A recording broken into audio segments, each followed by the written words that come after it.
C'était noir l'ensemble du film. C'était dur, c'était difficile. C'est courageux, les gens qui réussissent comme ça, avec des bribes de mémoire, d'histoire, avec les difficultés de tournage, tout ça, relater 3 décennies de la vie d'un pays entre l'espoir et le désespoir, entre la vie et d'une certaine manière la fin de la vie. On ne sait pas où il se connaît apparemment, mais je ne sais pas, est-ce que c'est le hasard qui a fait qu'un des dernières avant-images, ça soit la nuit des élections de 2013. Moi, à partir de 1981, j'ai vécu en exil. Je suis allé une fois en Iran après 26 ans, et très vite je suis revenu. Mais en exil, je regardais cette société. Et autant de la révolution iranienne que j'ai vécue m'a surpris. Je dis encore aujourd'hui que j'ai vécu en 3 années de la révolution 3 siècles. La révolution, c'est le moment de l'accélération de l'histoire. Je dis autant dans les années après où j'étais en exil, j'ai été surpris par l'Iran. À chaque fois, on croyait que le feu est éteint. C'est fini. Mais ça repartait. Et après les événements de 2009, vraiment, je croyais que l'Iran arrivait à une certaine forme de l'impasse. Je ne m'attendais absolument pas qu'en 2013, il y ait encore un rebondissement. Et je ne m'attendais pas à ce moment-là qu'il va y avoir les accords dont on va parler. Je croyais avec le premier documentaire, est-ce qu'on préparait la guerre? Est-ce qu'on allait s'enfoncer après la guerre d'Iran-Irak dans une nouvelle guerre? Mais j'ai été encore surpris par la ténacité, par la persévérance de ce peuple dans tous les domaines. La persévérance que vous voyez ce soir avec les documentaires des femmes iraniennes, c'est une persévérance de l'ensemble d'une société qui vit avec un certain degré de maturité pour diriger l'événement politique et l'empêcher qui le pousse vers la violence et vers le désespoir, que je peux dire dans l'histoire moderne, c'est exceptionnel. Avec ça, je crois qu'on peut commencer à la discussion de ce soir. Donc cet accord sur le nucléaire iranien qui est intervenu en juillet dernier, c'est un accord qui fait suite, comme nous le savons tous, à de nombreuses et intenses négociations. C'est là aussi où votre regard est extrêmement intéressant. De votre point de vue, cet accord, c'est le fruit d'un processus qui trouve son origine dans la première guerre du Golfe, 1991, intervention américaine visant à chasser l'armée de Saddam Hussein du Koweït, qui marquera le début de l'affaiblissement de l'Irak, grand rival de l'Iran, comme nous l'avons vu avec les premiers courts-métrages de la série des productions que nous avons vues ce soir à Matsalamation. Voyez-vous, la révolution iranienne, c'est une énorme rupture en Iran, dans la région. Toutes les révolutions sont des ruptures. Mais la rupture avec une puissance tellurique pareille, on n'en a pas beaucoup. Je dis le XXe siècle, qui a commencé avec la révolution de 17, après la tuerie de 14-18, s'est fermé d'une certaine manière avec la révolution iranienne qui annonçait des temps différents. Cette rupture géopolitique, géostratégique a fait qu'un pays ancien, vieux, qui était en train de passer un processus de modernisation avec difficulté, un pays qui est devenu pétrolier, qui était le centre d'intérêt du monde, un pays qui se trouve géographiquement dans un endroit croisement de 6 axes géopolitiques déterminants pour un monde que nous appelons aujourd'hui émergent. Quand on dit émergent, c'est un terme de la géographie qu'on emprunte. Partout c'est inondé, c'est sous le flot des eaux. Les eaux baissent, avec les eaux, les flots qui baissent, il y a le fond qui réapparaît. Émergent, c'est ça. Le fond qui est arabe. Le fond, c'est fait comment? Le fond, c'est fait à travers l'histoire, à travers la réalité d'une région. Une région que, grosso modo, je dis, entre le sud du Caucase, le corne de l'Afrique de nord au sud, entre Istanbul et New Delhi, de l'ouest à l'est. Si vous regardez, qui est une des zones de connexion les plus importantes du monde, l'Asie centrale est sous l'influence de cette région. Le Golfe Persique et le pétrole est sous l'influence de cette région. C'est géographique. Hein? L'Asie mineure et la Turquie et les frontières de l'Europe est sous l'influence de ça. Mésopotamie, la même chose. L'Inde jusqu'à l'océan Indien, c'est la même chose. Tout ça, c'est des zones névralgiques du monde. Dans cette région, de cette importance-là, ce qui se passe, une certaine forme de l'État qui avait disparu comme puissance émerge. L'émergence ne vient pas par le dynamisme interne de cet État, ça vient par les difficultés du monde géopolitique que nous vivons et les niveaux qui baissent. Les dominations des puissances coloniales sont arrivées au bout de souffle. La globalisation est en train de nous faire voir d'autres évolutions. Dans cette partie du monde, en 1977, la révolution iranienne a créé une rupture qui a déséquilibré tout le monde. Les États-Unis d'Amérique, l'Union soviétique de l'époque, à l'intérieur même de l'Iran. Donc, une volonté s'est formée très vite de faire un double containment. Essayer de contenir, avec un équilibre entre l'Iran et l'Irak, cette région. Les grandes puissances, d'un côté ou de l'autre, ils voyaient comme ça. La guerre d'Iran-Irak, à laquelle 48 pays ont fourni des armes pour une des tueries les plus incroyables de notre temps, était pour maintenir ce qu'on appelait en anglais double containment. L'Iran devrait contenir l'Irak de déborder. L'Irak devrait contenir l'Iran de déborder. Je ne dis pas que c'est seulement le complot, je suis un phénoménologue de politique, non pas spécialiste d'analyse d'intention. Mais le résultat, c'est ça. Les États-Unis d'Amérique ont fourni des armes à l'Irak qui était leur ennemi.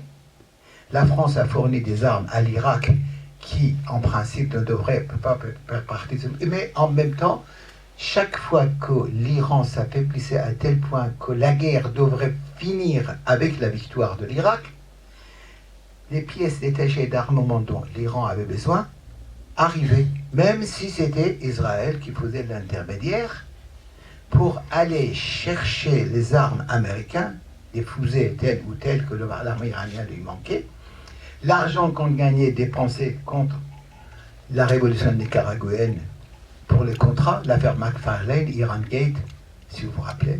Mais il fallait que cette guerre connaisse. Cette guerre a duré pendant vie. Khomeini avait besoin de la guerre, Saddam Hussein avait besoin de la guerre, les deux. La guerre a fait, quand la guerre s'est arrêtée, deux pays étaient exsangues.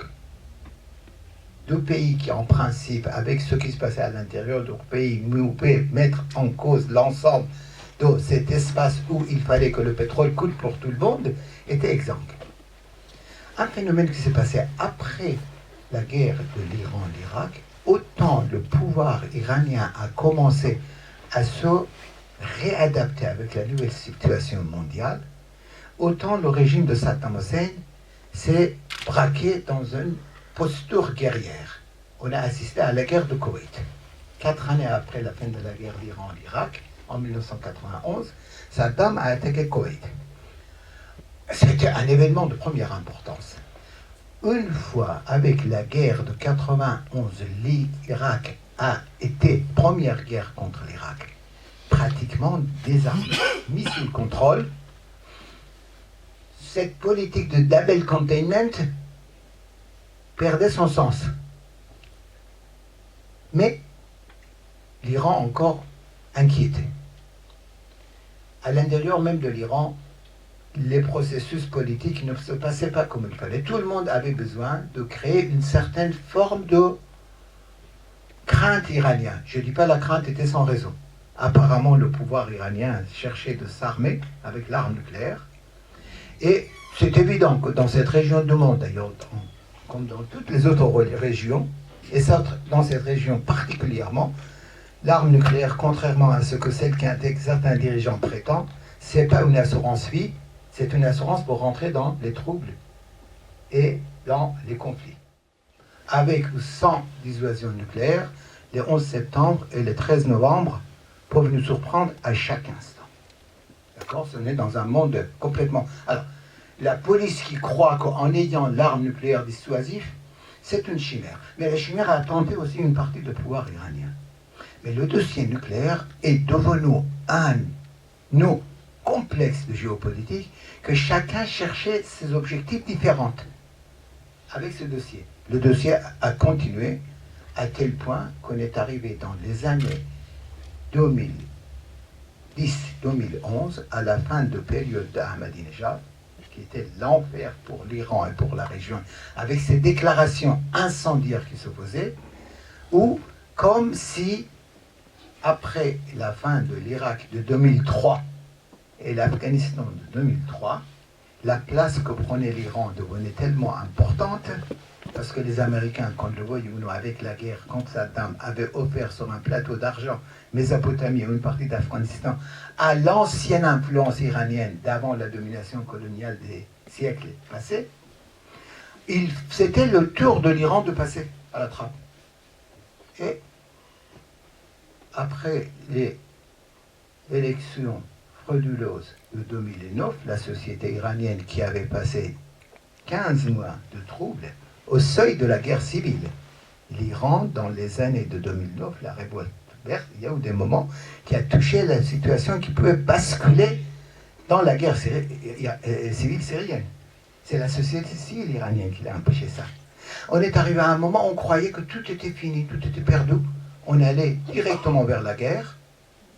Si M. Jalili, qui était un des candidats, qui était à la tête de la commission de la défense iranienne, avait gagné l'élection en 2013, il y avait des grands risques qu'on bascule dans les bombardements. Un des dirigeants français, M. Sarkozy, disait quelques années avant, c'est terrible d'arriver ou la bombe ou le bombardement. Moi, je disais à cette époque-là, ah non, s'il y a le bombardement, on aura la guerre aussi. Il y a l'hypothèse d'avoir la bombe et le bombardement aussi. Mais heureusement, dans un monde où depuis la fin de la guerre froide, aucun processus sérieux diplomatique n'avait pas abouti. Le monde n'avait fait qu'à mettre les dossiers dans des placards.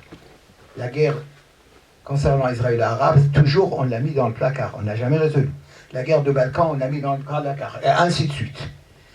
Pour une fois, on veut un processus de la diplomatie, après 15 mois de négociations et de jeux et de manœuvres intenses de toutes parts, aboutir à un accord. Pour moi, ce moment-là, c'était déjà de nouveau commencer à croire à la diplomatie et sa possibilité dans ce bas monde. Alors ça, en fin de compte, je dis, ça signe, ça montre la fin de période de contenir l'Iran. Donc, c'est une réalité internationale, une réalité qu'un grand géopoliticien français, Alfred Grosset, disait, qui était spécialiste de la Chine, et qui a fait un livre sur la Chine, l'Empire du Milieu, disait dans un autre de ses livres qui s'appelle L'Empire des Steppes, l'Iran n'est pas l'Empire des Milieux, mais c'est le milieu des empires. Et tout de suite, il conclut, c'est pas moins important. Parce que se trouver comme ça au milieu des empires, dans les lignes d'équilibre et de fracture de la puissance des empires, ça donne une position. Cette position, c'est l'Iran émergent. Moi, je crois que c'est fini. L'Iran rentre nécessairement dans une scène de géopolitique internationale. Ce n'est plus le paria. La période de quarantaine est finie. Mais ce n'est pas par le génie de pouvoir des mollahs qu'on arrive pour ça. C'est par les réalités géopolitiques, historiques, et une société de 80 millions d'habitants. Une société de 80 millions d'habitants qui, aujourd'hui, est une des sociétés les plus éduquées du Proche-Orient. le plus urbanisé au Proche-Orient, le plus intégré même, entre les distances, donc je vous ai dit, c'est l'entité, tout est relative, le plus intégré, le plus homogène, avec une classe moyenne, avec une vision culturelle, que vous avez, vous, des exemples dans les films que vous avez sur ça, incroyablement ouverte vers le monde, à la recherche du monde. Et avec un pouvoir politique qui devient de plus en plus anachronique par rapport à la réalité de cette société. Cet anachronisme est tellement fort qu'aujourd'hui, la hantise de pouvoir iranien, c'est quoi? Il l'appelle la révolution du velours. La révolution du velours, c'est quoi? L'être a changé tellement que très rapidement, on voit qu'il change la peau. Et il continue. Aujourd'hui, les prétentions de pouvoir iranien pour imposer un régime politique idéologique obscurantiste n'est pas du tout en conformité ni avec l'espoir ni avec la réalité de la société iranienne. En 1977, les Iraniens ont eu un rêve avec l'utopie de la révolution religieuse. Ils pouvaient rentrer dans le monde moderne. Pourquoi je dis ça? Ça apparaît contradictoire, mais non. L'Iran, c'est un pays qui vit avec une mémoire collective. Dans cette mémoire collective, qu'on le veuille ou non, la conscience religieuse joue un rôle. C'est différent que les rituels religieux. C'est différent de cette conscience religieuse qui fait d'une certaine manière la base unitaire d'un pays qui est insulaire. C'est entre les montagnes, mais c'est insulaire. Minorité chiite dans un monde, majorité sunnite. Minorité persanophone dans un monde, majorité d'autres. Et pour d'autres, quand j'ai dit insulaire, vous savez, c'est comme un peu les Britanniques ou les Juifs. Ce sont des peuples insulaires pour différentes raisons. Pour ces peuples-là, la référence à des mémoires collectives joue un rôle de communion, de unité fantastique. Avec cela, ce pays, aujourd'hui, se trouve à la croisée chemin, avec un pouvoir qui reste pivot, qui change nécessairement. Monsieur Rouhani, qui est actuellement président de la République d'Iran, politiquement, historiquement, au point de vue sécuritaire, c'est le frère jumeau de Guide suprême. Il y en a un qui a un turban noir, l'autre qui a un turban blanc. C'est très superficiel de regarder seulement au turban. Il y a un qui parle des nécessités de cette société civile, qui exige l'ouverture vers le monde, et qui est forte, et qui est l'élément le plus important de géopolitique de cette région-là, oblige qu'un des frères jumeaux commence à jouer jusqu'à aller vers les accords, et après les accords, d'autres choses. Je ne dis pas que le jeu est fini. C'est une scène politique, mais c'est une scène qui est devenue politique, avec des adaptations, avec des compromis, avec des négociations qui est nécessaire. Ce n'est plus une scène où il y a les rêves. Si les Iraniens ont rêvé avec une révolution religieuse en 1977 d'entrer dans la modernité, cette révolution religieuse et cette société religieuse est devenue un cauchemar. C'est pourquoi je dis la société iranienne est une société déjà post-islamiste. Je ne dis pas post-islamique, hein, post-islamiste. Le pouvoir iranien n'a qu'à s'y adapter. La force est tellement du côté de puissance sociétale en Iran que ce pouvoir, malgré les tensions qui est tout autour de lui, s'adapte. Le voyage de l'autre jour de M. Poutine à Téhéran, c'est une nouvelle situation internationale. Mais M. Poutine, en allant à Téhéran, il a fait un geste. Pour moi, c'est très très symbolique. Il est parti en Iran avec un des Corans les plus anciens qui se trouvaient dans les musées de Hermitage. Je n'oublie pas que quand Macfarlane est allé en Iran en pleine Iran Gate, est allé avec un Bible. Et je dis que Macfarlane, malgré son naïveté américaine, était plus honnête. Parce que quand il allait dans un pays qui considérait le pays comme religieux, il apportait son propre livre sacré. Voyez-vous, je suis croyant comme vous. Mais M. Poutine, il apporte le livre sacré de l'autre. D'ailleurs, on essaie de savoir d'où est-ce qu'il vient ce livre. Ça ne m'étonne pas qu'on trouve un prince tatar ou un des gouverneurs de l'Iran de telle époque à l'époque qui a été, je ne sais pas à quelles conditions, obligé de se convertir et que le Coran maintenant c'est aux mains de l'autre. D'accord? Mais ça veut dire quoi? Ça veut dire qu'on est dans un monde. Mais M. Poutine lui-même, après la fin de son visite à M. Khamenei, il rassure M. Khamenei. En quoi? Soyez sûr que nous ne sommes pas de ceux qui poignardent leurs amis dans le dos. Qui est-ce qui disait ça? Mais 24 heures après, on est dans un monde comme ça, où après la chute de l'avion russe sur la Turquie, M. Poutine dit que la Turquie nous a poignardés dans le dos. C'est des termes que pour moi, c'est beaucoup plus explicatif du monde que nous avions. Aujourd'hui, la réalité iranienne, c'est une réalité forte de cette région. On ne peut pas le contourner. Ça ne veut pas dire qu'on accepte, que la société iranienne accepte le pouvoir du Mullah. Et je finis avec un joli exemple que c'est de l'histoire de l'Iran. Vous savez, les Mongols de Genghis Khan ont attaqué l'Iran. Ils ont envahi l'Iran. Ils ont détruit des villes, tout ça. Et le petit-fils de Genghis Khan, le fils de Hulagu, qui s'appelait Ul-Jaitu, qui avait l'intention de s'installer en Iran, a décidé de se convertir à l'islam à l'âge de 34 ans. Il s'est converti, il est devenu Sultan Mohammad Khordadbandi. Et il a fait le grand dôme de sultanier. À 34 ans, il s'est converti sous le conseil des grands lettrés iraniens qui occupaient le poste de ministre à cette époque-là. À 36 ans, on s'est rendu compte que le nouveau roi qui s'est converti n'était pas encore circoncis. On l'a circoncis et on a fêté pendant 6 mois à travers tout le pays la circoncision du petit-fils de Genghis Khan qui est devenu le roi Mohammed, esclave de Dieu. Mohammed Khordadbandi, ça veut dire ça. Je donne toujours ça pour l'histoire de l'Iran et sa culture. Les mollahs ne sont pas les plus durs de l'histoire iranienne.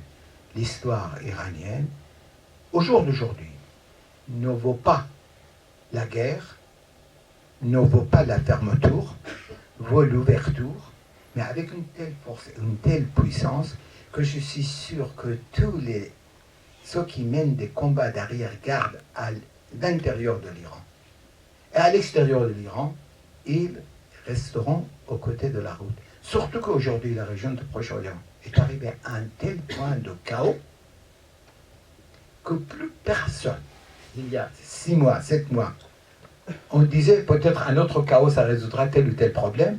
Au jour d'aujourd'hui, plus personne. Tellement la sécurité des deux côtés de la Méditerranée dépend l'un de l'autre. La sécurité de Golfe Persique et des autres pays du monde, c'est mondial, qu'on ne peut plus jouer avec le feu comme ça. Ça ne veut pas dire que le pouvoir des mollahs a gagné en Iran, absolument pas. Ça ne veut pas dire la guerre religieuse au Proche-Orient aujourd'hui, c'est une conséquence, c'est pas une cause.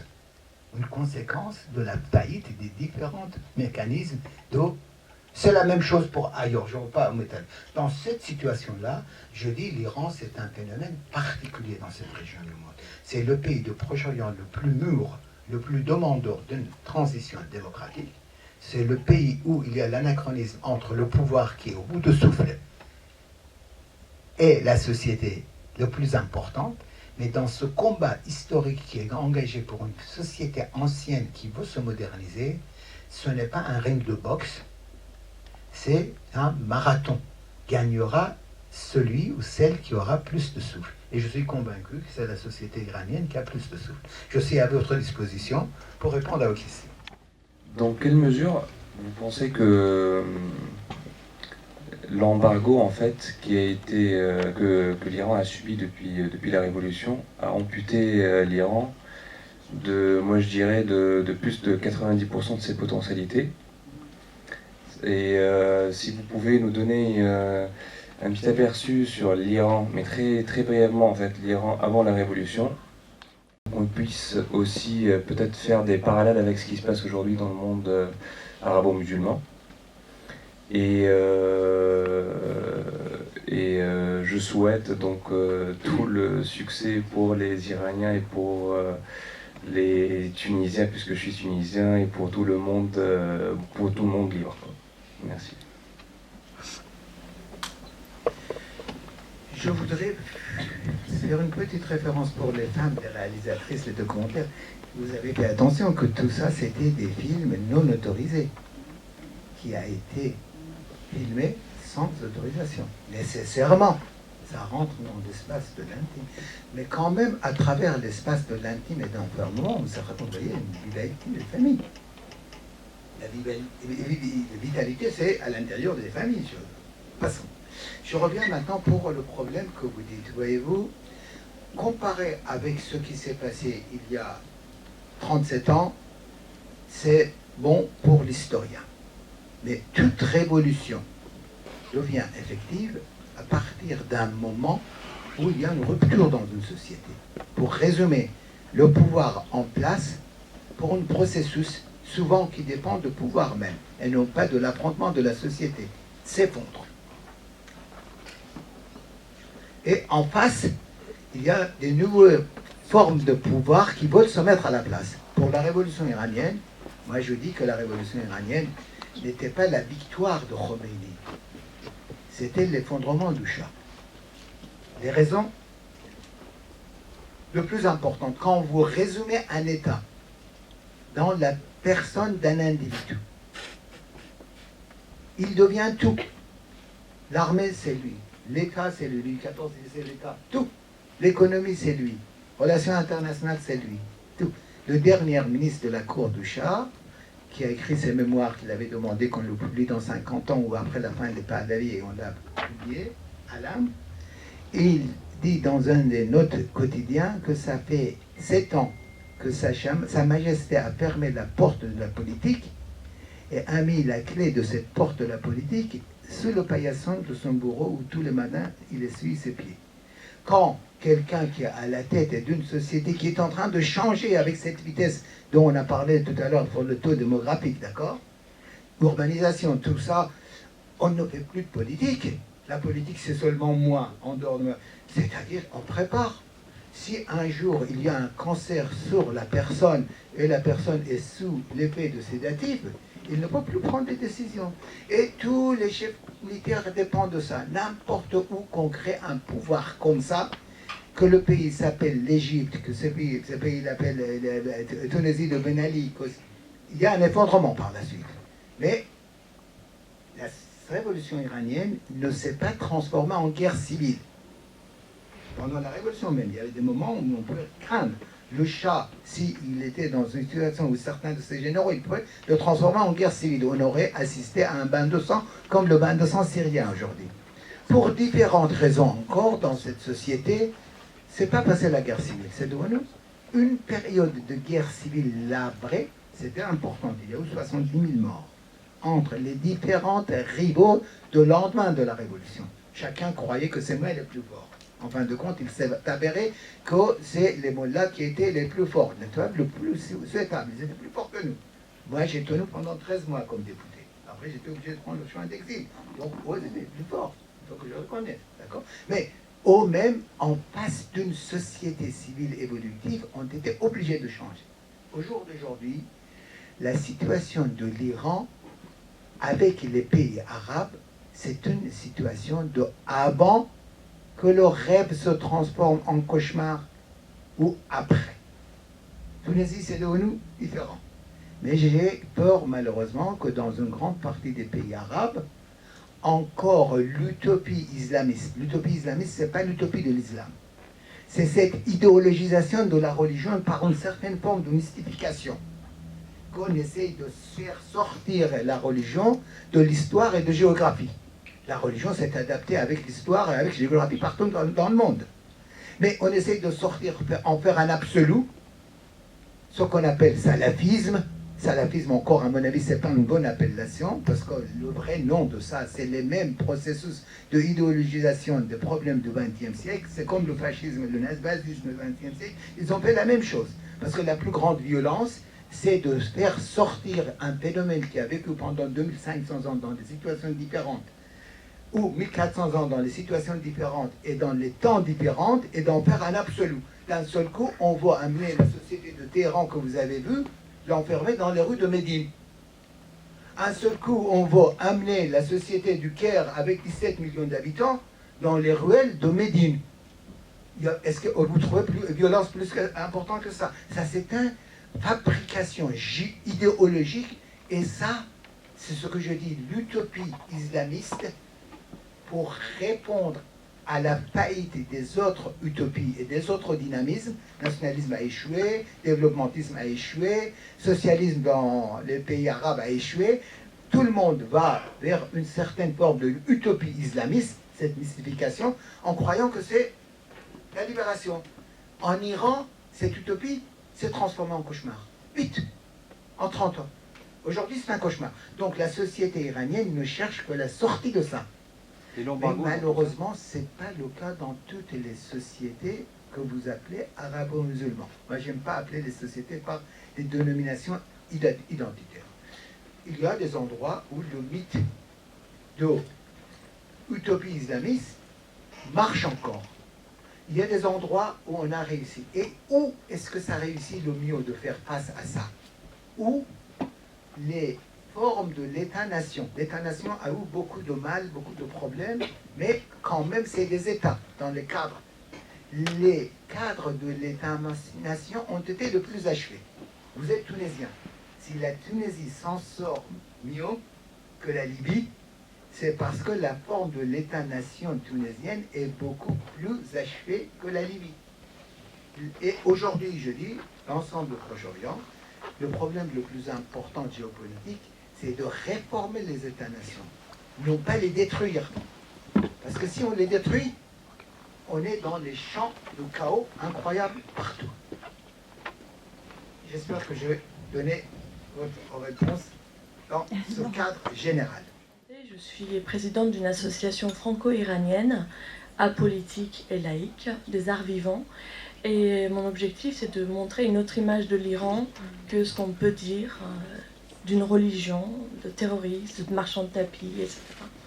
Ma question s'adresse à vous parce que, ayant vécu 15 ans, mes 15 premières années en Iran et maintenant 30 ans en France, je me sens faire partie de l'histoire. Vous avez parlé d'historien tout à l'heure.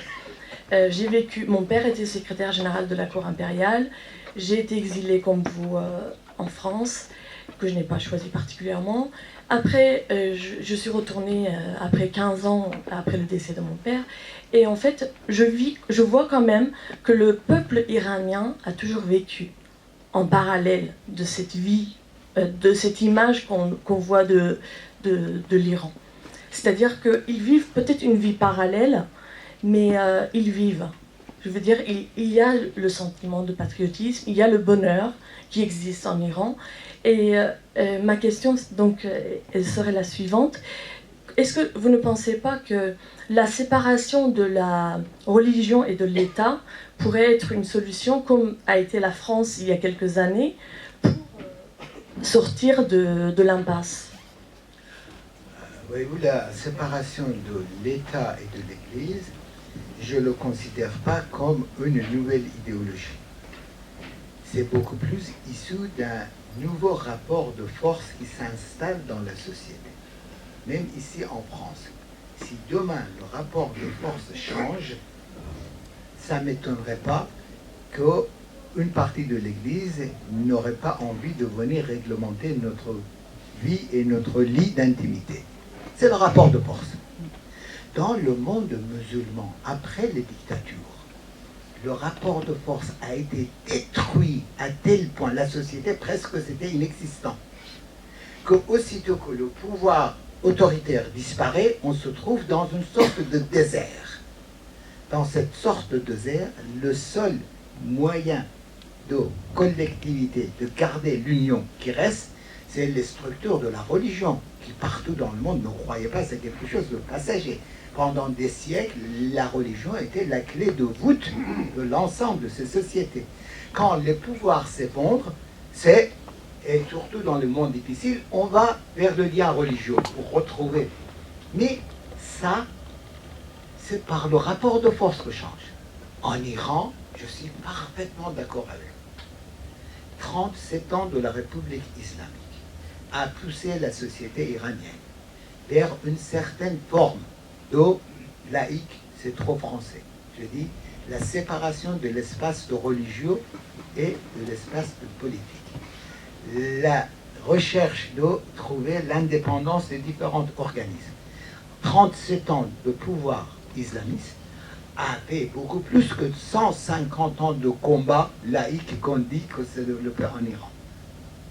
Et au jour d'aujourd'hui, si la société iranienne est passée de, on disait tout à l'heure, 3,9 de taux de croissance démographique à 1,6 taux de croissance démographique, c'est à cause de l'éducation des jeunes filles. On avoue dans le premier documentaire des jeunes filles dans la fête de Dovar. Mais n'oublions pas que ces deux jeunes filles, jusqu'à la Révolution, l'équivalent de l'Église, le clergé chiite, s'opposait à leur alphabétisation, s'opposait à leur éducation. Ils voulaient les garder à la maison et on le faisait marier à la campagne et dans la ville à l'âge de 13 ans. Je ne sais pas combien de compatriotes iraniens il y a dans la salle, mais s'ils pensent que, essayez de voir l'âge de mariage de leur mère, ça leur fera peur. D'accord? Moi, en tout cas, ça me fait peur. Ma mère avait 13 ans quand elle s'est mariée. Aujourd'hui, l'âge de mariage en Iran est 27 ans, 26 ans.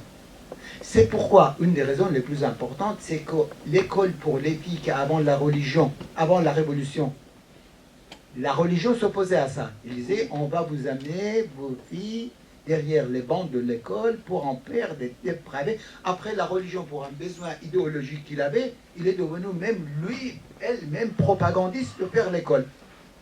Aujourd'hui, alors quand on fait l'école, les filles arrivent dans l'école. Les filles sont alphabétisées. Aujourd'hui, le taux d'alphabétisation des femmes en Iran, c'est presque égal au taux d'alphabétisation des hommes. Dans les universités, le taux des femmes qui réussissent est plus important. Parce que les garçons passent le service militaire pendant 2 ans et 2 ans, mais les filles non. Ils n'ont pas de travail, le marché de travail leur est fermé. Mais cela étant dit, moi j'ai un fils qui est mathématicien qui donne des cours ici à Paris 6, il était allé en Iran pour une fois, et je lui ai dit, quelle est la différence que tu as vue? Je lui ai dit, les maths ici à Paris 6, on a 30% de filles, 70% de garçons. En Iran, c'est le contraire. C'est quoi? C'est une société qui essaie d'en sortir. Pourquoi les filles iraniennes sont devenues tellement mathématiciennes? Parce que les mathématiques, c'est le domaine, on les met tranquilles. Sinon, on va le... Et elles travaillent, elles bossent. C'est exactement comme les cinéastes. Les réalisatrices iraniennes, aujourd'hui, au point de vue de leur vitalité, j'ai vu là l'image de Bani Etemot, d'accord, au milieu de commentaristes. Il y avait récemment le film qui s'appelle L'ensemble du les réalisatrices iraniennes sont plus nombreux que les réalisateurs. Les romancières iraniennes sont plus nombreuses que les romanciers. Les tirages des livres, le plus grand tirage de livres qui est écrit dans l'histoire de la littérature persane, qui n'est pas peut-être le meilleur roman que j'ai lu de ma vie, mais le roman le plus connu, c'est La Chouette à Vox de Hedayat, qui n'a pas dépassé 50 à 60 000 tirages. Le roman de Madame Fatkaneh Sezawadi Bomb d'autres romans a dépassé les 2 millions de tirages. Et ainsi de suite. Je suis d'accord avec vous, nous assistons à un nouveau rapport de force. Dans ce nouveau rapport de force, même l'institution religieuse commence à se rendre compte. Quand, en se rentrant dans la politique, en troquant sa position de l'influence, ce qu'on appelait en Iran Tajbar, faiseur de roi, à la prince, il était perdant. Et, mine de rien, on assiste à une certaine forme de volonté chez une partie des institutions religieuses iraniennes qui demande son indépendance par rapport au pouvoir. Je vous dis quelque chose, ne vous étonnez pas, je le dis. Les statistiques à l'appui avec les organisations internationales de droits de l'homme. Aujourd'hui, il y a plus de 400 mollahs emprisonnés en Iran. emprisonné par un tribunal spécial qui s'appelle le tribunal des affaires religieuses. Parce que ces mots-là commençaient à dire, mais qu'est-ce que c'est cette histoire? Vous avez le pouvoir, vous gagnez de l'argent, vous remplissez vos poches, et nous, comme hommes de religion, nous sommes l'objet de mise en index de la société. Et tout ça, ça fait que je dis, on arrive en Iran à une situation où c'est presque maintenant une revendication de redéfinir l'espace religieux, l'espace de l'institution religieuse, d'ailleurs l'institution de clergé iranienne qui se formait avec le pouvoir beaucoup plus, et l'espace de public. Ce n'est pas quelque chose qui se fera de jour au lendemain. Mais maintenant, le rapport de force sociétale est avec ceux qui demandent ça. Je dis, en 1977, l'Iran était un pays avec des grandes villes. Je m'excuse, je ne peux pas dire d'invective vers des campagnards, mais les villes étaient remplies de campagnards, avec l'esprit de village, paternalisme, de villageois, la croyance religieuse villageoise. Aujourd'hui, je peux dire que l'Iran est un pays où, même dans les villages le plus fin fond de la société, vous avez l'esprit et la vision et culture de citadin. Aujourd'hui, l'Iranien, le père s'instruit auprès de son fils. Le père ne s'instruit plus auprès de Mollah. Et le fils s'instruit devant son écran d'Internet. Le taux de pénétration d'Internet en Iran, c'est les termes de jargon d'informaticien, et aujourd'hui aux alentours de 43%. En France, à peu près 60%. Mais le coût de mégabytes par seconde de transmission en France est 14 fois moins cher qu'en Iran. Et malgré cela, il y a un avouement. Premier investissement que fait la société iranienne, c'est acheter un ordinateur pour son fils. Et je dis, l'homme, je vous ai dit tout à l'heure de catastrophe économique de Ahmadinejad. Ahmadinejad, il a rendu un service énorme en Iran. Il a décidé de payer des allocations familiales. Ça, c'était pas son service. C'était du populisme. Mais il a décidé un bon matin pour se donner de modernité. Nous construisons de la bombe, nous sommes partenaires. Il faut que les gens remplissent leur feuille de demande de l'inscription pour allocation familiale eux-mêmes devant un ordinateur. 64 millions d'Iraniens ont été obligés d'ouvrir l'écran et le clavier. Et dans les petites villes lointaines de l'Iran, moi j'ai entendu de la ville de Bojnout, qui est une ville à fin fond. Avant l'Ahmadinejad, on avait un seul cabinet. Après cette histoire-là, on a 7 cabinets. Et ainsi de suite. Moi je dis c'est une société avec un dynamisme fantastique.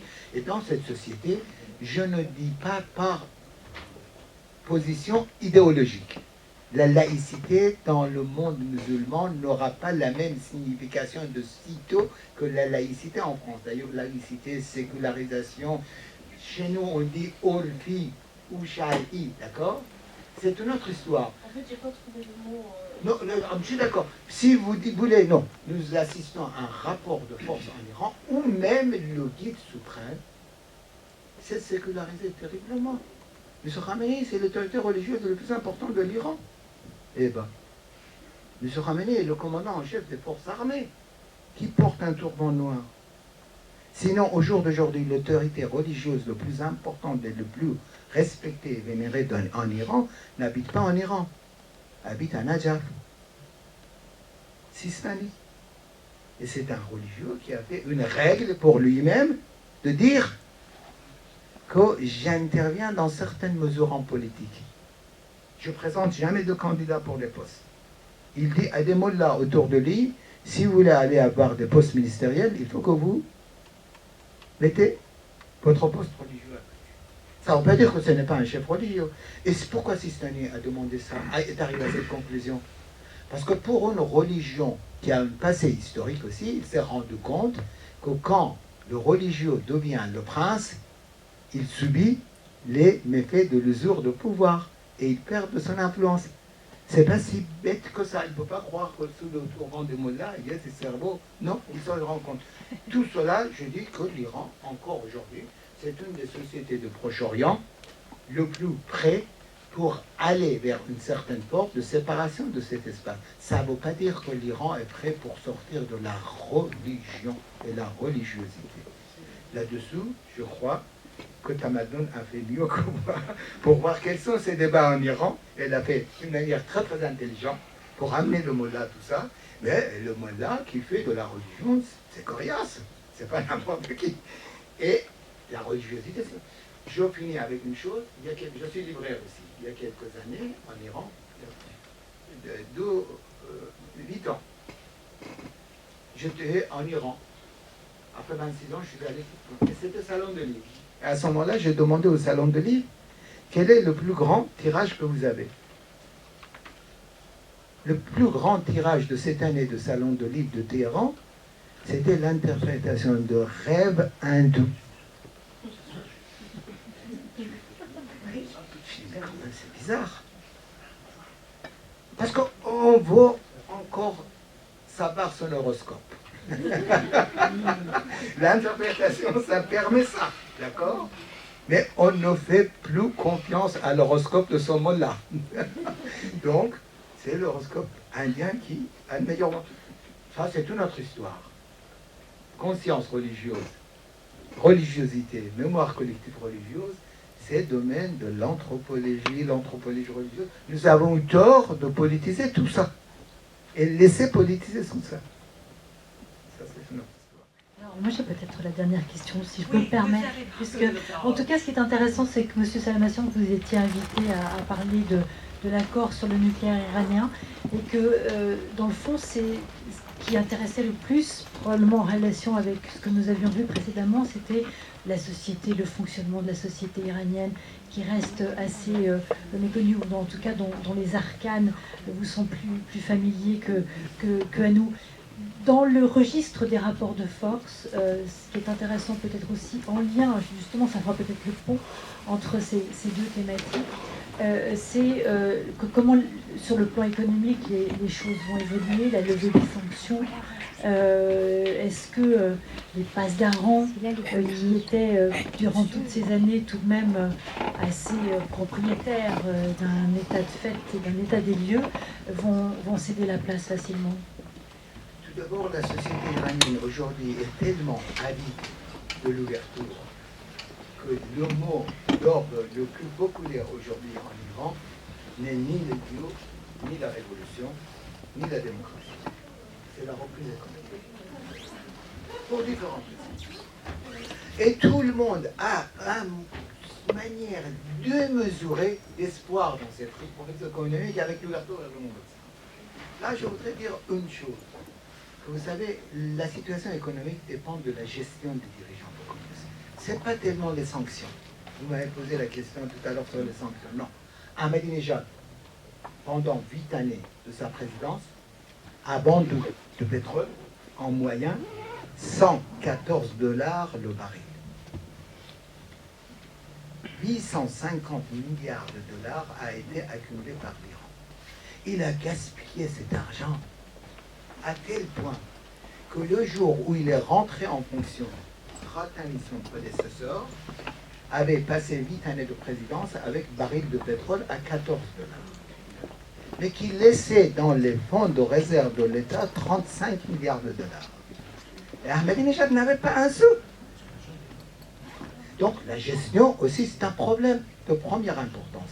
Surtout, l'ennemi mortel de l'économie, c'est la gestion populiste. Distribuant de l'argent comme ça à ce qu'on appelle les pauvres sans s'occuper de la production, tout ça. C'est notre histoire. Alors, il en résulte qu'aujourd'hui, la société iranienne désire de relance économique. L'économie iranienne est faite de la sorte que ce n'est pas la Russie qui peut contribuer à la relance de l'économie iranienne. La Chine, dans une certaine mesure. L'Iran, son économie, sa société économique a été faite en relation avec les sociétés occidentales. Aujourd'hui, c'est un marché de 80 millions d'habitants, qui a l'argent du pétrole, qui sort de quarantaine. C'est pourquoi on assiste même à une certaine forme de concurrence. Cela ne veut pas dire que les problèmes sont résolus. Mais M. Rouhani, qui a réussi à avoir l'accord de nucléaire, a maintenant à gérer l'espoir. Cet espoir, si ça se transforme en désespoir, ça peut être un danger mortel pour lui. Les gardiens de la révolution, tout ça, qui avaient des lobbies de l'économie, ils se sont enrichis parce qu'il était le prince de l'économie de sanctions. C'est en détournant. Les premières sources de revenus des gardiens de la révolution au lendemain de la guerre d'Iran-Irak, les gardiens jusqu'à ce moment-là, c'était des éléments idéologiques. Fanatiques. Ils ont commencé à avoir le goût de l'argent, vous savez avec quoi? Avec l'embargo pétrolier qui a été instauré sur Saddam Hussein. Et les gardiens de la révolution iranienne sont devenus des intermédiaires de exporter en cachette le pétrole irakien. Par des camions entiers qu'on les exportait. Après, c'était embarqué dans les ports iraniens et vendu. Mais c'était le pétrole qu'on vendait à 30% moins cher que le prix du marché. Aujourd'hui, Daesh vendent avec ces camions le pétrole à un quart de prix de pétrole. Et personne ne peut empêcher jusqu'à maintenant ni les contrebandiers irakiens qui sont proches des services de sécurité, ni les contrebandiers turcs qui sont proches des services de sécurité, d'accord, de profiter de ça. Les gardiens de la révolution, c'est le président du Parlement iranien qui est maintenant en résidence surveillée, il les a appelés nos frères contrebandiers. Dit, les chefs des gardiens de la révolution, les frères, il a dit qu'il y avait 17 ports d'embarquement en Iran qui étaient sous leur contrôle. Je vous ai dit tout à l'heure, le coût de transmission de données par seconde, c'est 14 fois plus cher qu'en France. Pourquoi? Parce qu'il n'y a pas de concurrence, c'est le monopole des gardiens de la révolution. Chaque fois que les gardiens, pour des raisons de sécurité, ils ont fermé l'Internet en Iran, ça n'a pas duré que 2 jours. Tout le monde dit comment ça se fait, les services de renseignement des gardiens de la révolution perdent l'Internet, mais 2 jours après, ils le mettent en marche. Parce que pendant 2009, chaque mois, en fermant l'Internet, ils perdaient 170 millions de dollars. Et aujourd'hui, l'enjeu le plus important de bataille en Iran, c'est quoi? Est-ce qu'ils veulent garder ça? Et s'ils veulent garder, c'est devenu contre nature. Vous savez, aujourd'hui, dans l'Internet, on ne gagne plus d'argent avec des grosses œuvres. On gagne de l'argent avec des petits logiciels. C'est Google. Google qui vous permet maintenant de lui dire à votre téléphone 6, 4G, Google, où est le restaurant le plus proche? Sans avoir besoin de réseau. Il se connecte directement à l'Internet. Mon téléphone, il fait ça. Et j'étais l'autre jour à Auxerre, je voulais dans un restaurant, il m'a donné tout de suite 4 restaurants. C'est ça qui gagne l'argent. Et les gardiens de la révolution se sont lancés dans le contrôle de l'Internet, les bandes passant, il y a 4 ans. Ils l'ont acheté cher. Maintenant, ils ne cherchent qu'à le fouler au gouvernement. Le gouvernement n'en veut pas. Parce que les militaires ne sont pas des gestionnaires de ce genre de choses. Les militaires peuvent faire avancer la technologie, non pas dans le sens sécuritaire, d'accord, mais faire marcher l'économie. Et je finis pour lire les affaires. C'est symbolique. Le chef de cabinet du président de la République iranienne actuellement, je dis le président lui-même, il est issu des services de sécurité, d'accord? Mais c'est son chef de cabinet, c'est, avant d'être chef de cabinet, M. Nahravandian, il était à la tête de chambre de commerce et de l'industrie iranienne, c'est-à-dire l'équivalent de MEDEF. Tandis que M. Ahmadinejad, c'était son frère qui était un agent du service de renseignement de la Révolution. C'est un changement. D'accord. Je suis d'accord que ça traîne. Et je dis sur les données fondamentaux, l'ouverture de l'Iran,